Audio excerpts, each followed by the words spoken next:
Good evening, my dear friends. How are you? I hope all of you will be fine. आज का अपना lecture होगा prism पर। तो समझते हैं हम लोग प्रिज्म क्या है। देखिए, प्रिज्म होता क्या है? किसी पारदर्शी माध्यम का वह भाग जो किसी कोण पर झुके हुए दो समतल पृष्ठों के मध्य स्थित होता है, ऐसी आकृति को प्रिज्म कहते हैं। सर अभी समझ में नहीं आया, मैं बताता हूँ। सबसे पहली बात लिखा है कोई पारदर्शी माध्यम हो। पारदर्शी माध्यम यानी ट्रांसपेरेंट मीडियम।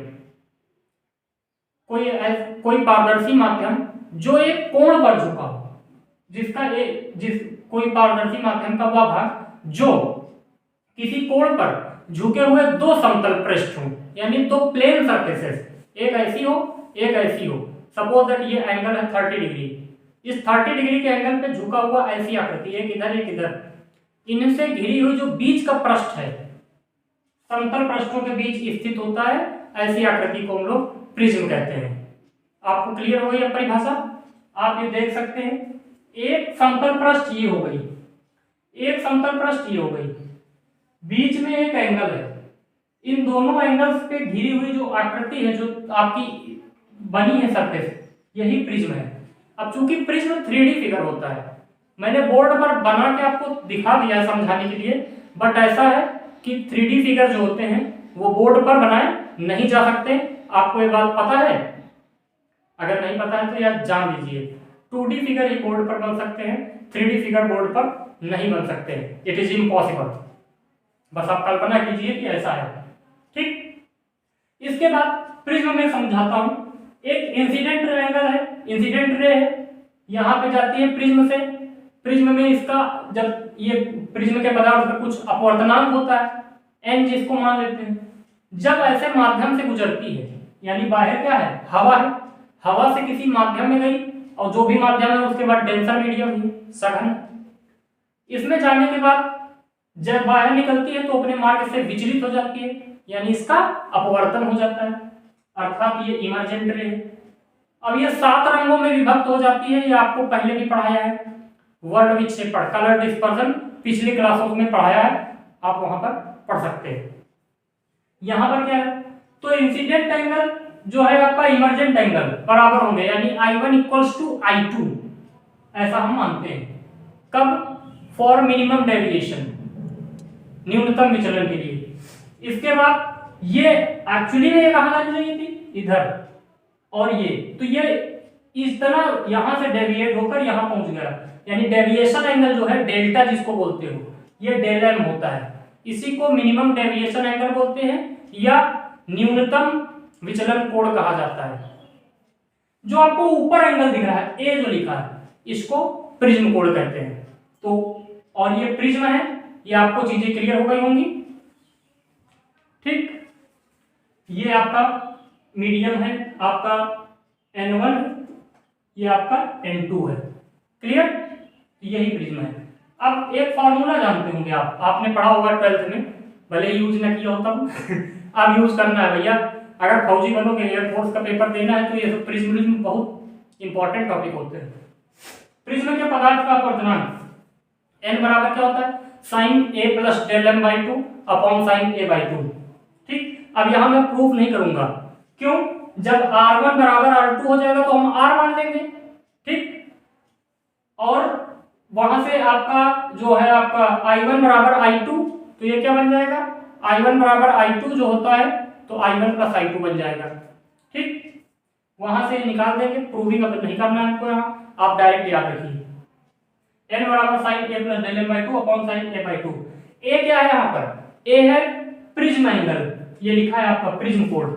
डेल्टा m क्या है? मिनिमम डेविएशन, न्यूनतम विचलन। ठीक, यही जो डेल्टा m होता है, डेल्टा m जो है आपका, ये कौन सा एंगल है? इंसिडेंट एंगल, यानी आपतन कोण के व्युत्क्रमानुपाती होता है, इनवर्सली प्रोपोर्शनल होता है।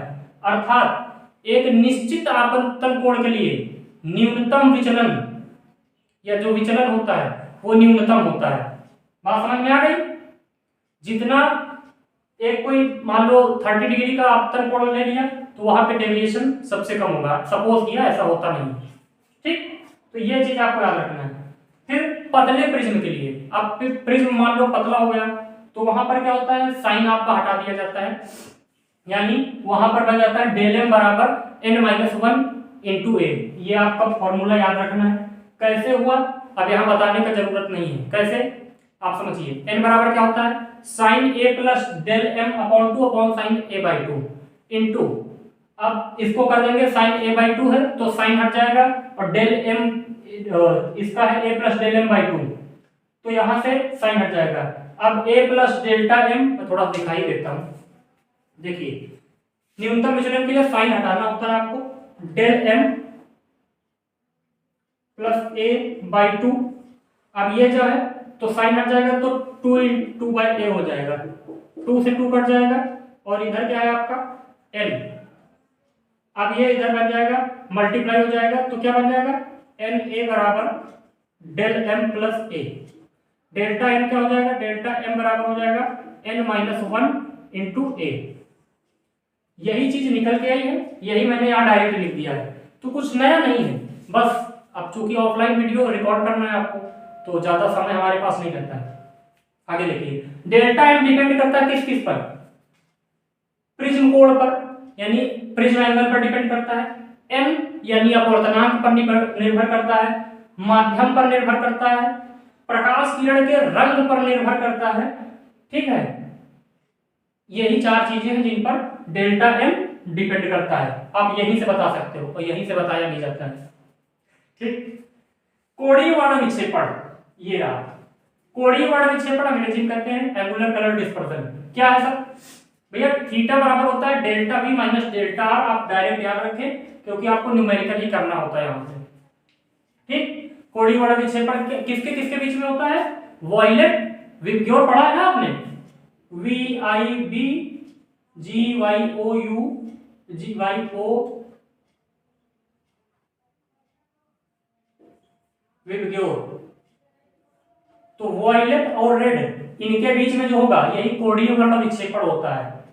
तो इसका क्या हो जाएगा, theta equals to del V minus del R. अब डेल एम की जगह हम क्या लिख सकते हैं, n-1 इंटू ए, तो यहां से लिख सकते हैं nv माइनस nr इंटू ए, ये फॉर्मूला बन जाएगा। ये आप देख लीजिए कैसे ओपन किया गया है, ठीक। भाई डेल्टा वी को रख सकते हैं nv माइनस 1 इंटू ए, डेल्टा आर को लिखेंगे nr माइनस 1 इंटू ए, ये हमने रखा, ब्रैकेट ओपन किया, ए से ए कट जाएगा, nv माइनस nr इंटू ए, ये बन गया।